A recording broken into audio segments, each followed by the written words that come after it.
आज का प्रातः क्लास है 2/9/62। रिकॉर्ड चला है दिल का सहारा टूट न जाए।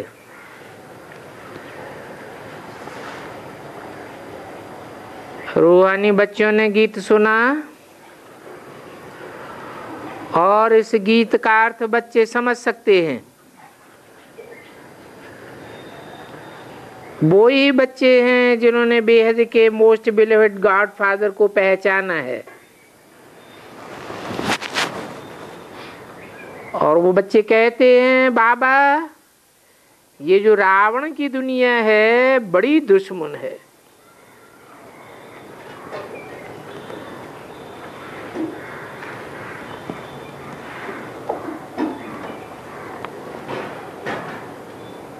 जो सारी दुनिया का सहारा है उस बेहद के बाप से हमारा सहारा तोड़ देना चाहती है।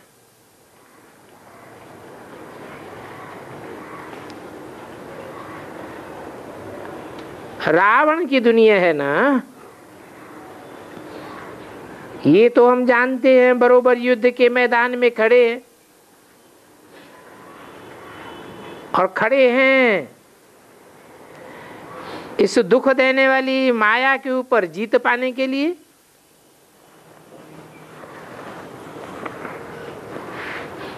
और सहारा भी उनका लिया है जो ऊंचे से ऊंचे है।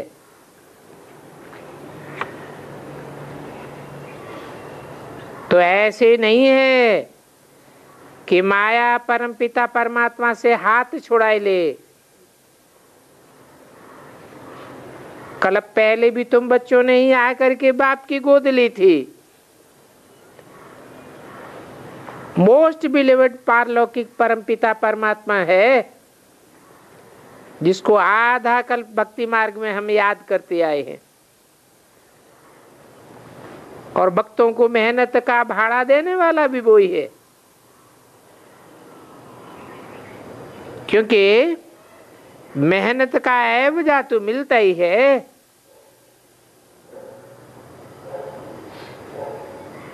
अब सबसे ज्यादा भक्ति किसने की है?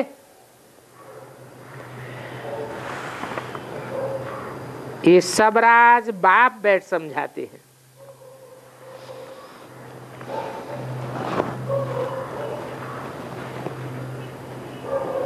जरूर जिसने सबसे जास्ती भक्ति की होगी वो ज्ञान भी सबसे जास्ती उठावेगा। तो ये सबराज बाप बैठ समझाते हैं। एक है ज्ञान, दूसरी है भक्ति। सतयुग त्रेता में होती है ज्ञान की प्रारब्ध, बल वहां ज्ञान नहीं होता है।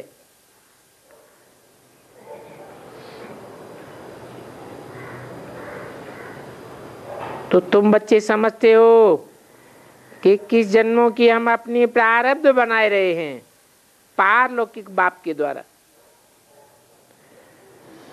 फिर तुम ही पहले पहले भक्ति में आते हो। अभी तुम बच्चे जानते हो कि ये पुरानी दुनिया अब खलास होनी है। कहते भी हैं कि 5000 वर्ष पहले महाभारत की लड़ाई लगी थी जरूर, परंतु उस लड़ाई के बाद क्या हुआ था? क्या फिर स्थापना हुई थी? ये बातें तो कोई बता ही नहीं सकते। ये भी कहते हैं लड़ाई के बाद सतयुग की स्थापना हुई थी।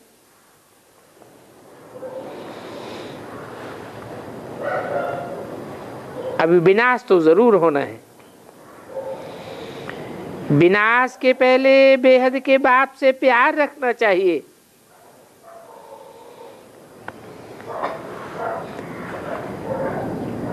क्योंकि बाप अभी सन्मुख बात कर रहे हैं।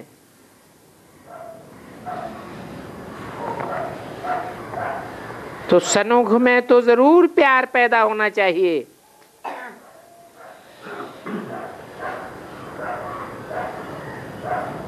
परंतु वो अशरीरी है। उनको अपना तो कोई जिस्म नहीं है। इस तन द्वारा बच्चों को सुनाए रहे हैं 5000 वर्ष पहले मौफिक, और ये गीत भी अनेक प्रकार के सब बाबा ने बनवाए हैं।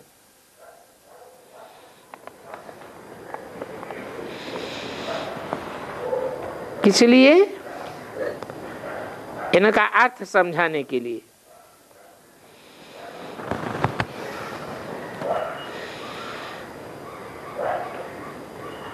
जैसे ये ड्रामा भी पहले नहीं था, ये ड्रामाबाजी भी पीछे शुरू हुई है। तो अभी इस बेहद ड्रामा पर उस ड्रामा का मिसाल बताते हैं। वो तो होता है छोटा हद का ड्रामा, और ये है बेहद का बना बनाया ड्रामा। वही बना बनाया ड्रामा चक्कर लगाता रहता है।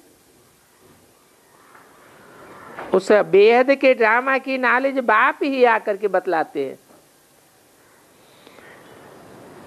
तो बच्चे इस विराट ड्रामा को जानते हो।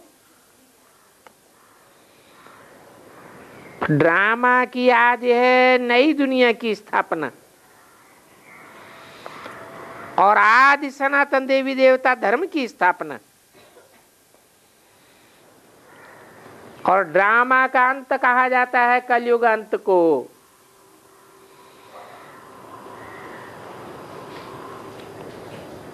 विनाश हो जाता है, और अंत में ही बाप आकर के समझाते हैं, जबकि कलयुग के अंत में सभी बच्चे इस रंगमंच पर इकट्ठे होते हैं।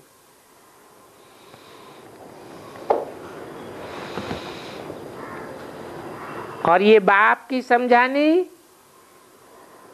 दुनिया में सब जगह जागे भी जाएगी।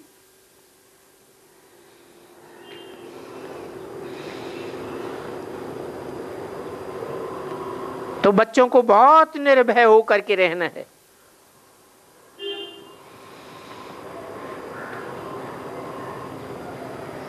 योग में रहने से बच्चों को सलामती रहेगी,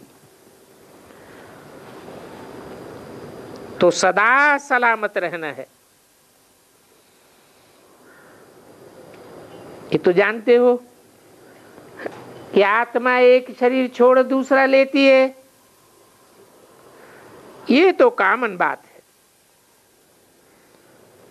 फिर जैसे रात बदल कर दिन होता है, दिन बदल कर रात होती है, तो ये कल्प भी ऐसे है। मनुष्य जानते हैं ये है पुरानी दुनिया, और सतयुग थी नई दुनिया।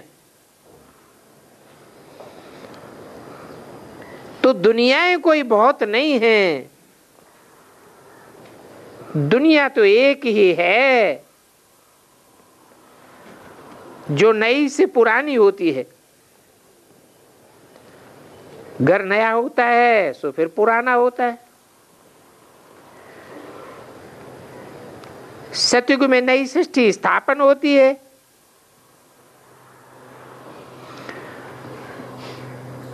और पुरानी दुनिया में तो हम सब अभी हैं। पहले यहां ही नई दुनिया थी।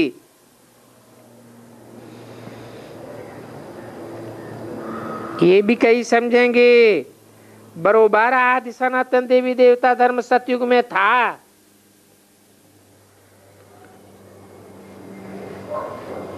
उस समय नई दुनिया थी।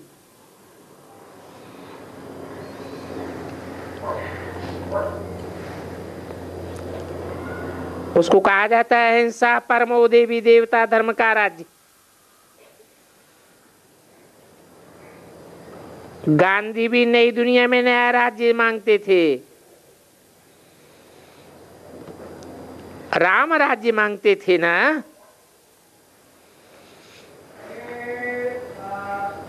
परंतु वो गांधी कोई क्रिएटर नहीं था।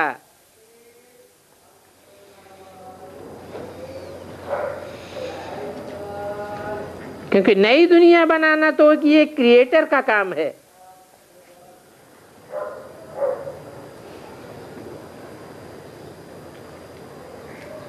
वो हद की दुनिया का गांधी था। यहाँ ब्राह्मणों की बेहद की दुनिया का गांधी कौन? वो भी राम राज्य चाहता था, परंतु क्रिएटर तो नहीं था।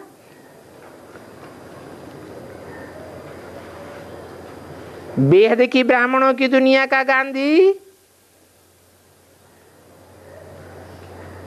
किसको कहें? ब्रह्मा को कहें। परंतु राम राज्य तो कर नहीं सका। तुम बच्चे तो जानते हो नई दुनिया बनाना क्रिएटर का काम है। तो ब्रह्मा भी क्रिएटर था या क्रिएशन था?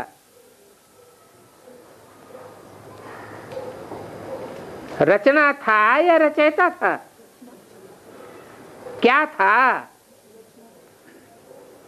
जरूर कहेंगे ब्रह्मा परम पिता परमात्मा की रचना है।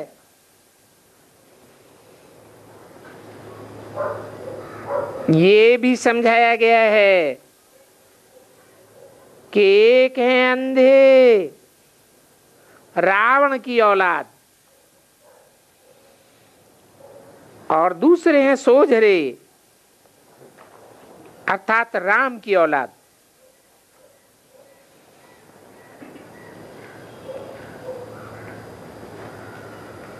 गीता में भी कुछ बातें सही हैं।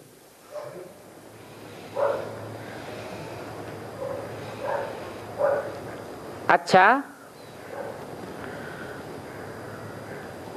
कोई कृष्ण को ही माने,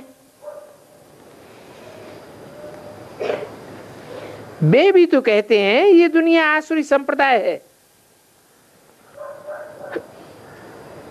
और वो है दैवी संप्रदाय। भगवान की मुखवंशावली को कहते हैं दैवी संप्रदाय और कुखवंशावली है माया की संप्रदाय। कुख गोद को कहा जाता है।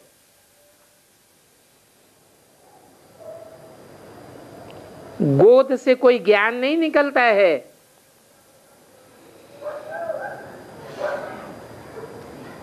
जिन्होंने गोद ली ब्रह्मा की, उनको अल्पकाल का नशा तो चढ़ गया, परंतु मुख से निकली हुई वाणी का मर्म नहीं समझ सके।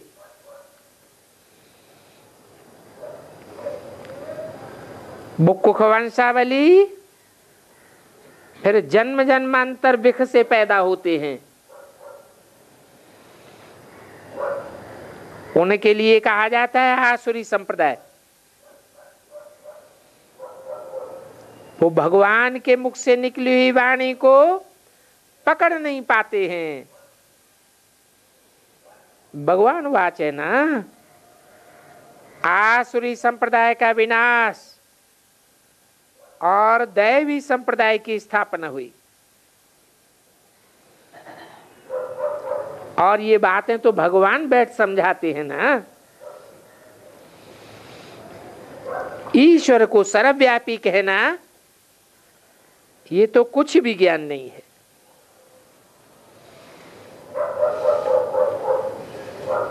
बेहद का बाप तो ज्ञान देते हैं। सर्वव्यापी पने से ज्ञान कैसे आवेगा?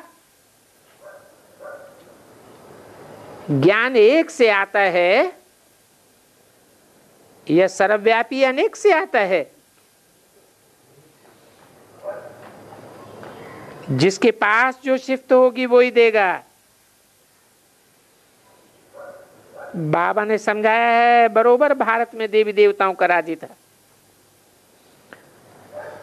अभी उस राज्य की फिर से स्थापना हो रही है। तो वो बाप पर्सनली आते हैं और आकर के इस पर्सन का आधार लेते हैं।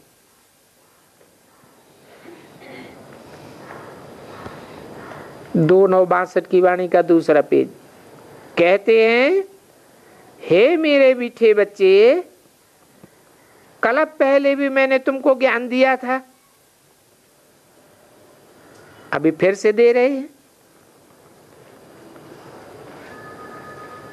तुम पहले पहले नई दुनिया में आवेंगे।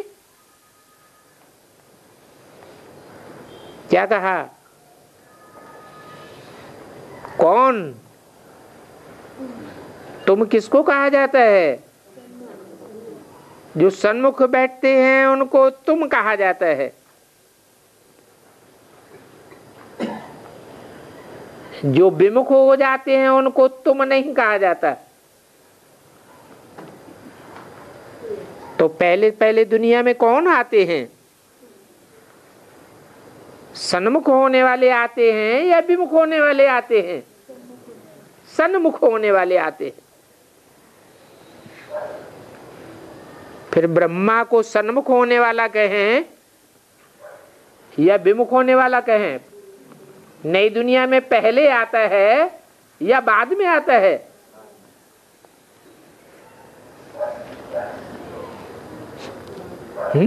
बाद में। क्यों?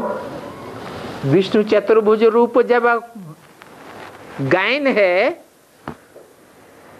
तो विष्णु चतुर्भुज संगम में तैयार होता है या सतयुग में तैयार होता है?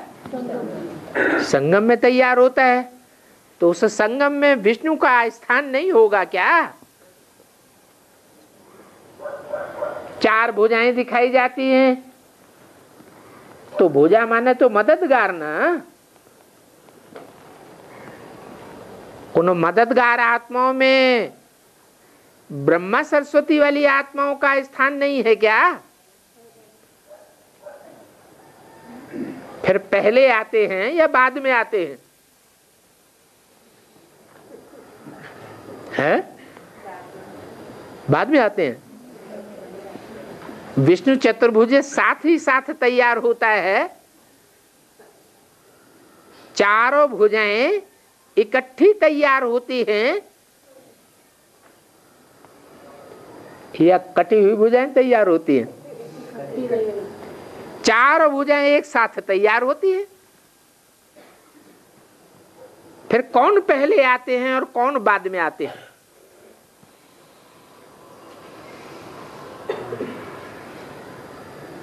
कहेंगे पर्सनली नहीं आते हैं। पर्सन माने व्यक्ति, व्यक्त माने जिसे इन आंखों से देखा जा सके। ब्रह्मा सरस्वती वाली आत्माएं सतयुग में आवेंगी तो, लेकिन स्वर्णिम सतयुग में नहीं आवेंगी। पर्सनली वहां नहीं आवेंगी। व्यक्तित्व के रूप में सतयुग में बाद में आवेंगी। और तुम तो पहले पहले नई दुनिया में आवेंगे। व्यक्तित्व के रूप में आवेंगे या बिना व्यक्त भाव के आवेंगे? व्यक्तित्व के रूप में आवेंगे। तो तुम बच्चे ठहरे सिकील दे। तुमसे बाप आकर के बहुत सिक सिक से मिलते हैं। तुम ही पहले पहले बिछुड़े थे। कब बिछुड़े थे? याद आता है? यज्ञ के आदि में तुम बच्चे पहले बिछुड़े थे। ब्रह्मा नहीं बिछुड़ा था, है? ब्रह्मा नहीं पहले बिछड़ा था? ब्रह्मा कुमार कुमारी दीदी दादी दादाएं ये पहले नहीं बिछड़े? अरे हाँ या ना कहते डर लगता है क्या है? उस 47 में तो कराची में मुरली चलाना शुरू किया था ब्रह्मा के मुख से। और ब्रह्मा को तो क्रिएटर नहीं बताया, वो तो क्रिएशन है।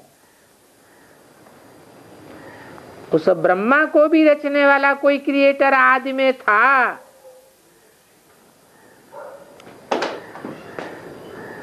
जो आदि में क्रिएटर था वो जब गया तो उसके साथ साथ तुम बच्चे भी चले गए, बिछुड़ गए। तो तुम इसके लिए ठहरे। और इसी समय का गायन है, आत्मा परमात्मा अलग रहे बहुकाल। परंतु ये सिर्फ कहना तो सहज है, परंतु वो कौन सी जीवात्माएं हैं जो बहुत काल परमात्मा से अलग रहे? ये हिसाब निकाला जाता है। मनुष्य सृष्टि रूपी झाड़ में पहले पहले पत्ते अवश्य उतरे होंगे।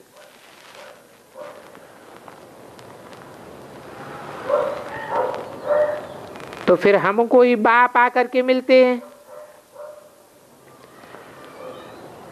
अभी तुम्हारी बुद्धि में ज्ञान तो पूरा ठहर गया है, ये भी जानते हो कि शिव बाबा है निराकार।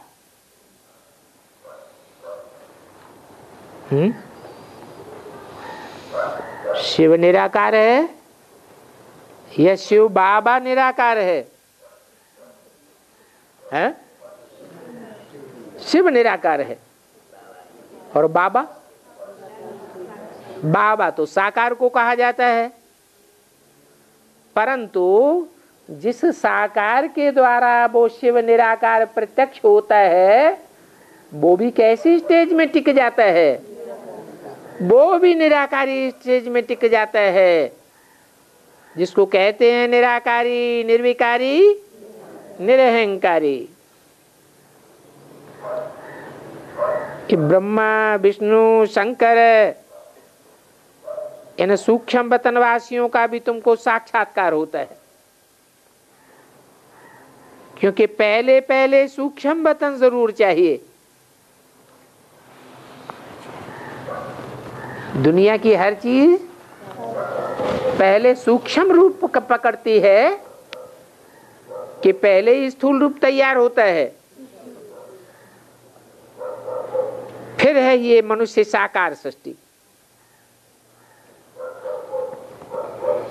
कहते भी हैं ब्रह्मा के संकल्पों से सृष्टि रची गई। तो ब्रह्मा के संकल्प सूक्ष्म थे या स्थूल में थे? सूक्ष्म संकल्प थे। ये संकल्पों का बीज पड़ा। बीज अति सूक्ष्म होता है ना। अभी बरोबर हम बच्चे ट्रांसफर हो रहे हैं।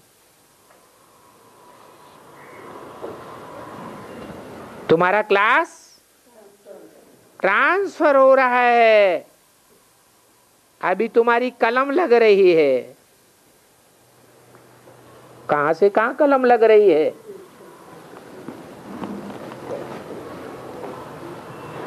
ब्रह्मा द्वारा शूद्र से ब्राह्मण बने, फिर ब्राह्मणों का कलम लगाया जाता है। कौन से धर्म में? देवी देवता धर्म में। तो अभी ब्राह्मण से तुम देवता धर्म में कन्वर्ट होने वाले हो। कलम लग रहा है, मनुष्य से देवता बन रहे हो। जो देवताएं थे वो मनुष्य बने, अभी फिर देवता बन रहे हैं। तो दोनों में क्या अंतर है? मनुष्य का मन चलाना है, मनुष्य का मन कंट्रोल से बाहर होता है और देवताओं का मन स्थिरियम हो जाता है, आत्मिक स्थिति पक्की हो जाती है। तो अभी तुमको कलश दिया है कि असुर को देवता बनाओ, बाकी असुर कोई और मनुष्य नहीं होता है, मनुष्य तो मनुष्य ही होते हैं। जैसे स्वांग बनाते हैं ना, एरोप्लेन में भी ड्रेसेस ऐसी पहन करके जाते हैं जैसे खौफनाक शक्ल आदि का पता ही नहीं पड़ता, कैसी शक्ल बना लेते हैं। तो बाप बैठ समझाते हैं तुम बच्चों की बुद्धि में सारा दिन स्वदर्शन चक्र फिरना चाहिए, परंतु माया भी कम नहीं है। क्या करती है? स्वदर्शन चक्र के बदली परदर्शन चक्र चलाई देती है। बाबा से बुद्धियों को तोड़ा तो तकदीर को लकीर लग जाएगी। माया को लकीर लगाने की युद्ध बड़ी अच्छी आती है। तो बच्चे कहते हैं माया रावण हमको छीन रहा है, ये माया रावण हमको छीन न ले, ये दिल का सहारा कहीं टूट न जाए। क्योंकि बहुत अच्छे अच्छे बच्चे थे जो माया से हार खा करके चले गए। कहीं ऐसा भी न हो कि हमारा भी यही हाल हो जाए,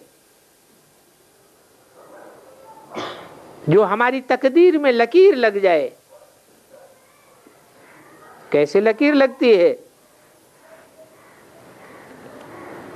बाप के बनते हैं और फिर बनंती कथंती भागंती हो जाते हैं।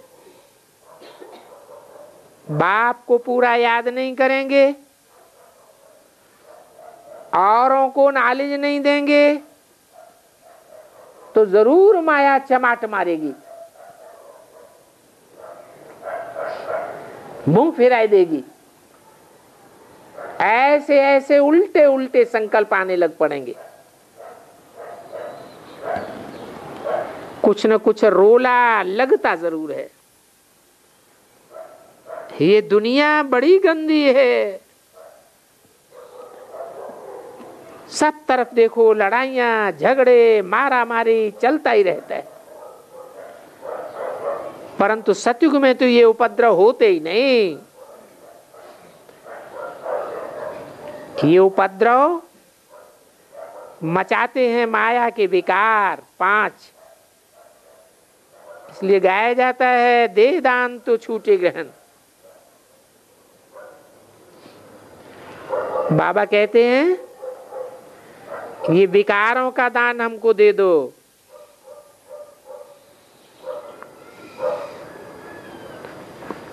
क्या? किससे कहते हैं? बच्चों से कहते हैं ये विकारों का दान मुझे दे दो, मैं तो सारा पचा जाऊंगा। इसलिए मुझे दे दो।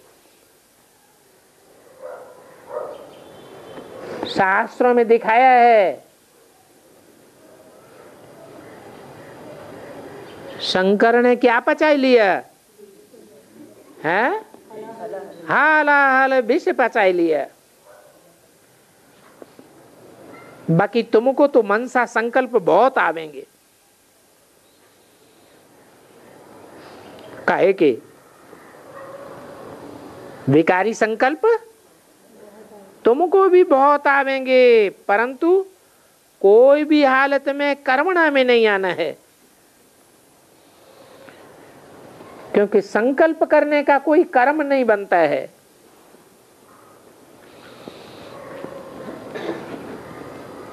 कर्मेंद्रियों से प्रैक्टिकल किया ही नहीं तो कर्म कैसे बनेगा? अगर कर्मेंद्रियों से गंदा काम कर दिया तो फिर तुम्हारी तकदीर में लकीर लग जाएगी।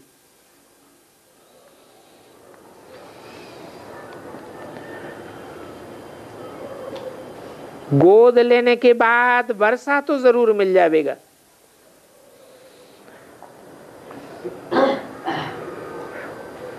परंतु नीचा वर्षा थोड़ा ही लेना है। अच्छा पुरुषार्थ करके ऊंच वर्षा लेना चाहिए, और इसके लिए है पढ़ाई। लौकिक बाप के पास तो गोद लेने से ही प्रॉपर्टी के मालिक बन जाते हैं, परंतु यहां ऐसा नहीं है कि एक बार गोद में आ गए तो ऊंच से ऊंच प्रॉपर्टी के अधिकारी बन जाएंगे।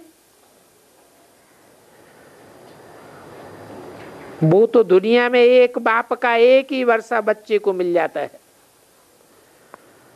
और यहां तो एक बाप है और लेने वाले बच्चे अनेक हैं, तो अनेक बच्चों को वर्षा मिलना है। सारी राजधानी स्थापन होती है।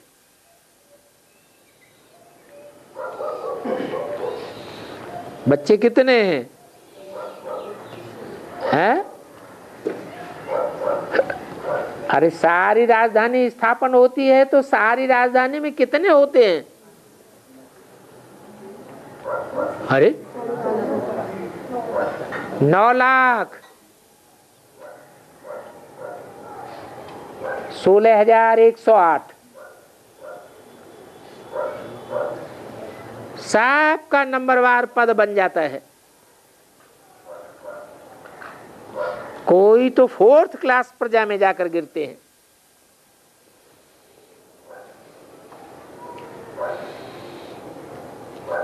तो पढ़ाई है मुख्य।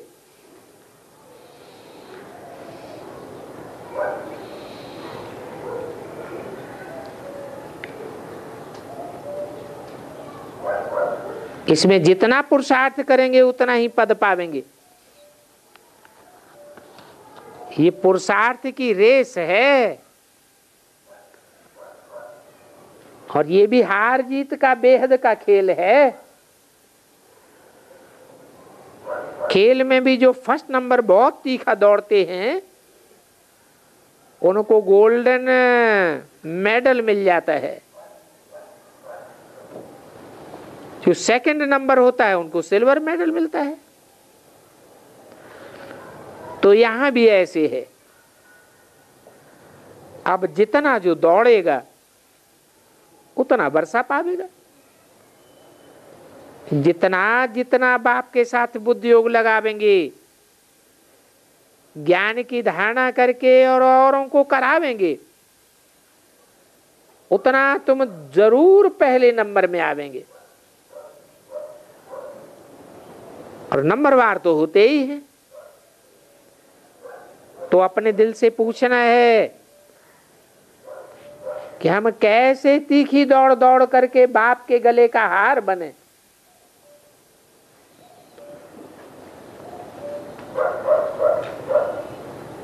सारा पुरुषार्थ पर मदार है।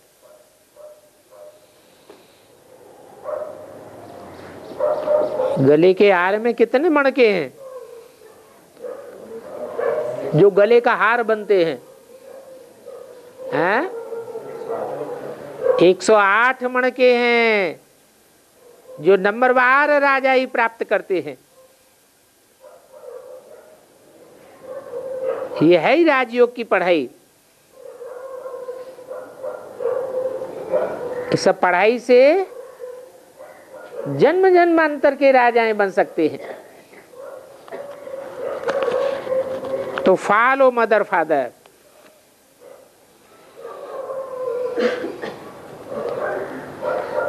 ऐसे नहीं कहेंगे कि फॉलो बच्चे, नहीं, सदैव कहा जाता है फॉलो मदर फादर। मम्मा बाबा मुरली चलाते हैं, सर्विस पर जाते हैं, तो पहले पहले उन्हों का संग करना चाहिए,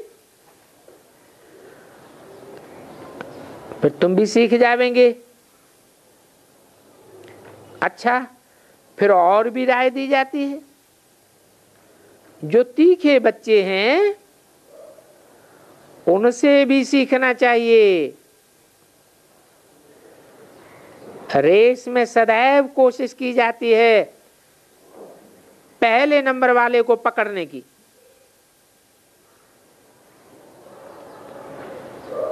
अच्छा,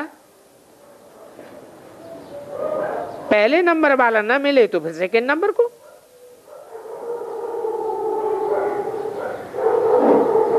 गोल्डन मेडल नहीं मिलेगा तो सिल्वर तो मिलेगा ना। तो एक दो से ज्यादा दौड़ना है, गोद तो ले ली ना। जानते हो ये वंडरफुल बाप है।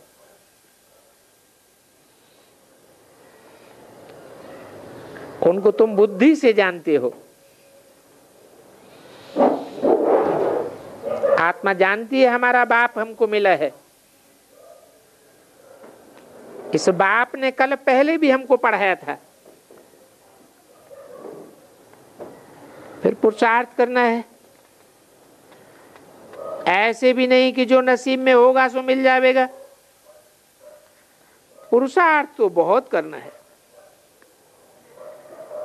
अभी तुम हो ब्राह्मण, कभी कब की बात बताई? 62 की बात बताई। अभी तुम हो ब्राह्मण, फिर तुम देवता बनेंगे।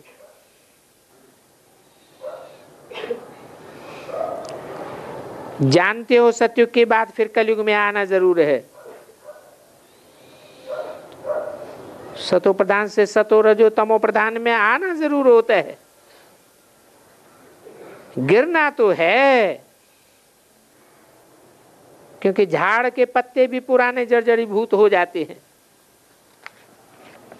बुद्धि इस बात को जानती तो है ना कि ये दुनिया बाकी थोड़े समय चलनी है। 2/9/62 की वाणी का 3रा पेज। पुरानी दुनिया के विनाश का अर्थ है ये नेचुरल कैलेमिटीज हैं, अर्थ के एक है, परंतु इसमें डरने की कोई बात नहीं है। पहले तो अपनी जांच करनी है।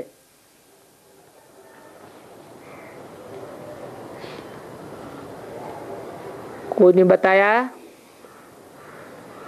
कल रात को 3:30 बजे यहां भूकंप आया, धरती हिली थी। पहले तो 1 मिनट हिली, फिर थोड़े थोड़े समय के बाद टोटल 4 बार धक्का आया।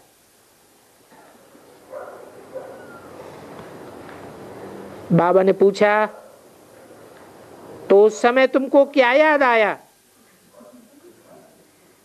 तुम्हारी अवस्था क्या रही?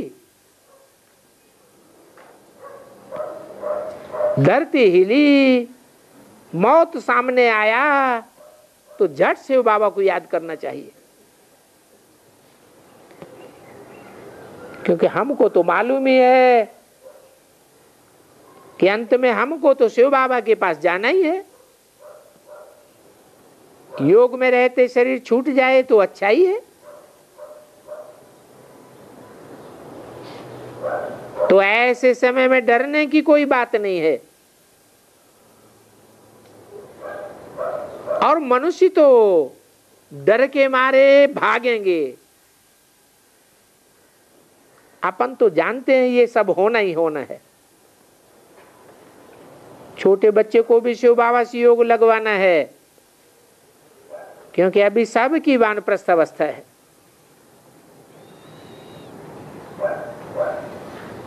क्या कहा? छोटे बच्चे को भी शिव बाबा से योग लगवाना है। शिव बाबा साकार और निराकार के मेल को कहा जाता है। छोटे बच्चे को ऐसे नहीं सिखाना है कि बिंदी को याद करो।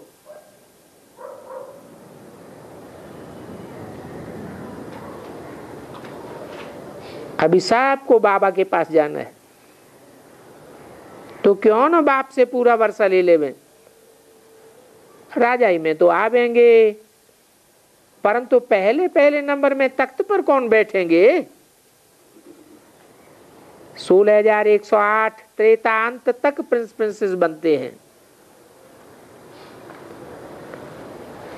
पिछाड़ी में जो राजाई करेंगे उन्हों को पहले राजाई करने वालों के आगे भरी ढोनी पड़ेगी।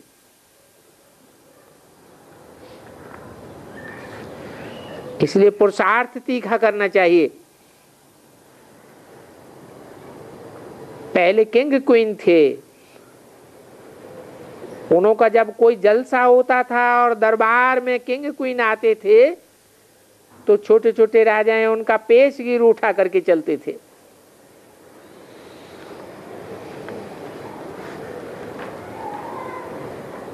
अथवा तो घोड़े पर तलवार उठाए गार्ड बन करके चलते थे।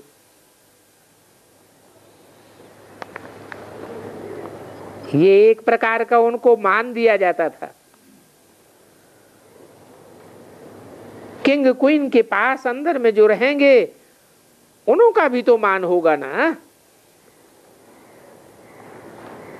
बेबी नंबरवार राजाई पद पाने वाले हैं। समझानी तो बहुत मिलती है। यत्न करके कभी को संग में नहीं जाना चाहिए। ब्राह्मण बना, ब्राह्मणों के संग में ही रहना चाहिए। कुसंग में जाने से बुद्धि मलिन हो जाती है।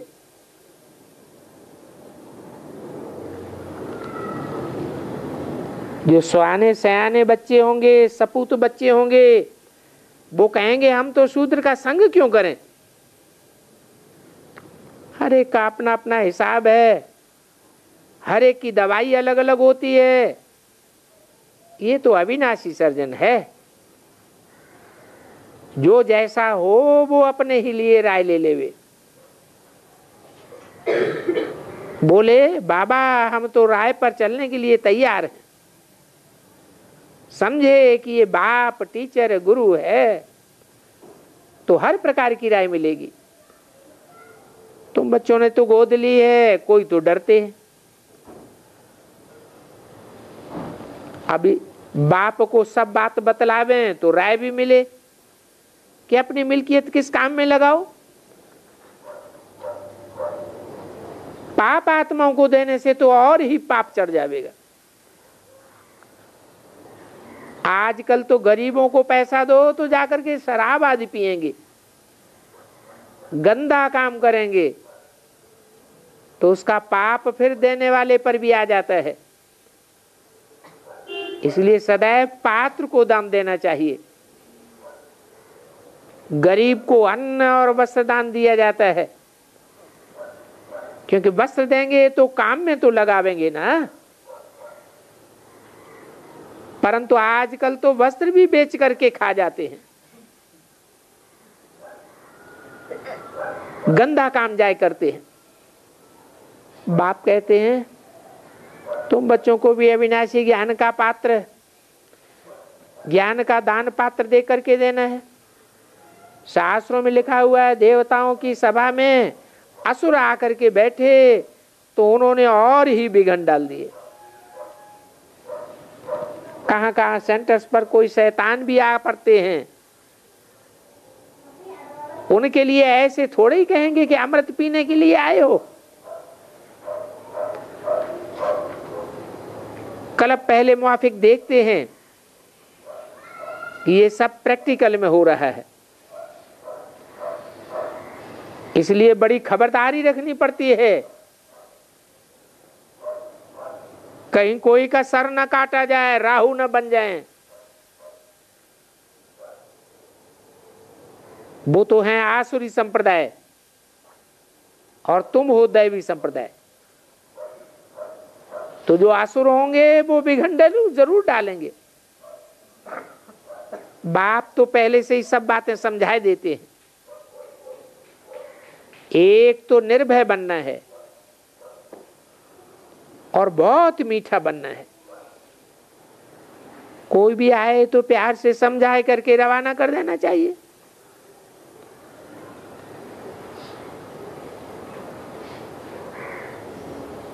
ये शिव बाबा का ज्ञान यज्ञ है, अच्छी तरह समझाओ, इसमें कोई बिघन नहीं डालना है।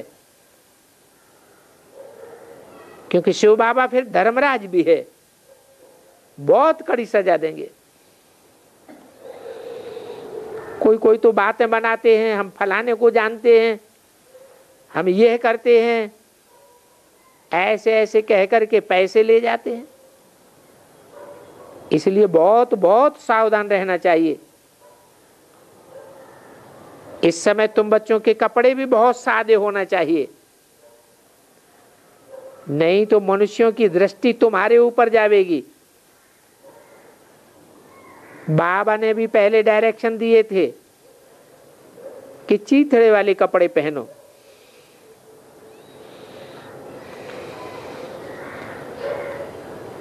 फैशनदार कपड़े नहीं पहनना चाहिए। हाँ, कहाँ सर्विस अर्थ जाना है तो वेश बदल कर जा सकते हैं।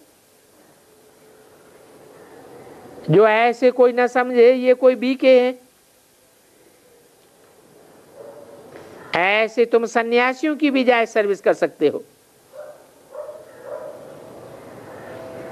शास्त्रों में भी लिखा हुआ है कि कन्याओं द्वारा बाण मारे। इस समय जब तुम्हारा नाम निकलेगा तो उन सन्यासियों का सारा भांडा फूट जाएगा।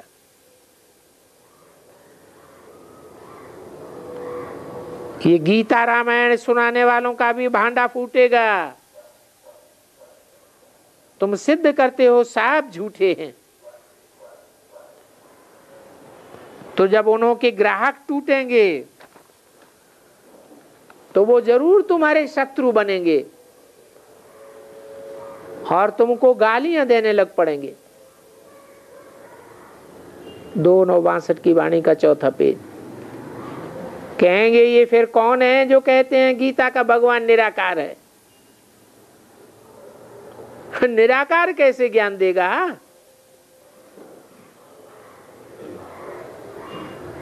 अरे आत्मा भी तो निराकार है। आत्मा आ सकती है तो भगवान नहीं आ सकते क्या? अरे निराकार भगवान ही आकर के ज्ञान देते हैं। मुख्य बात ही गीता के भगवान की है। जब गीता के भगवान का पता पड़ जाएगा तब ही समझेंगे कि बरोबर इन्हों को सिखलाने वाला भगवान है, और वो भगवान जरूर राइटियस ही होगा। बाकी तो दुनिया में सब अनराइटियस है, और बाबा ही आकर के हमको राइटियस देवता बनाते हैं। तो युक्ति से पूछना चाहिए गीता किसने सुनाई है, और गीता सुना करके कौन सा धर्म स्थापन किया? भगवान तो जरूर नई दुनिया ही क्रिएट करेंगे, और नई दुनिया कोई कलयुग थोड़ी ही होती है। जो द्वापर के अंत में कृष्ण ने आकर के नई दुनिया बनाई, कलयुग को नई दुनिया तो नहीं कहेंगे। नई दुनिया कलयुग को कहें तो क्या पाप की दुनिया क्रिएट करते हैं? कृष्ण द्वापर में आकर नई दुनिया स्थापन कर नहीं सकता। भगवान कलयुग अंत में ही आकर के नई दुनिया स्थापन करेंगे, क्योंकि कलयुग के बाद ही सतयुग आता है। तो ये बात पहले पहले पक्की समझा देनी चाहिए और फिर उनसे लिखाए लेना चाहिए, तब उनकी समझ में बैठेगा।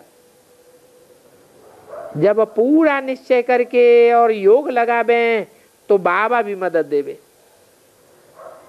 पहले पहले तो हमको जाना है स्वीट होम, फिर स्वीट राजधानी सुखधाम में आना है। अभी बाबा हमको सुखधाम की राजधानी देते हैं तो लेनी चाहिए ना।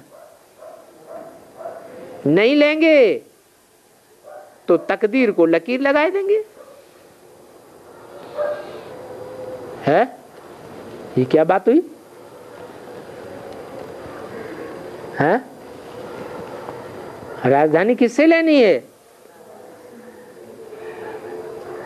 अभी डायरेक्ट निराकार बाबा आया हुआ है। निराकार सो साकार में आया हुआ है, उससे डायरेक्ट हमको वर्षा लेना है। अगर डायरेक्ट वर्षा नहीं लेंगे तो तकदीर को लकीर लगाए देवेंगे।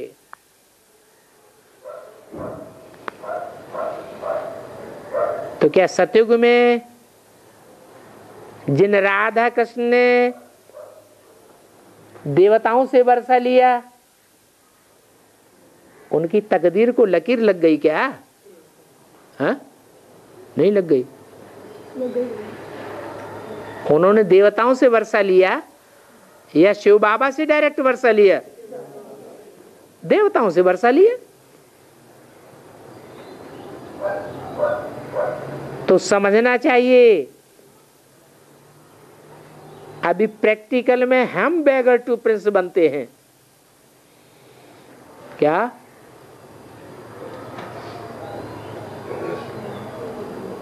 बाबा हमको बनाते हैं।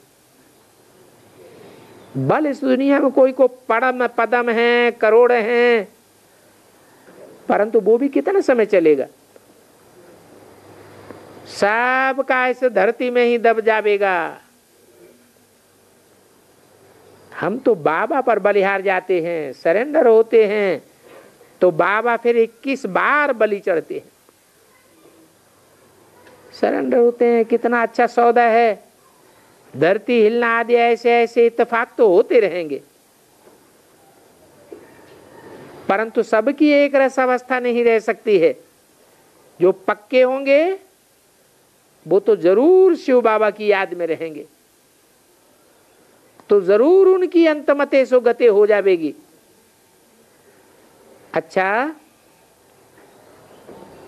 बाप दादा मीठी मीठी जगदम्बा का सौभाग्यशाली तकदीर वालों को, खुशनसीब बच्चों को गुड मॉर्निंग। ओम शांति।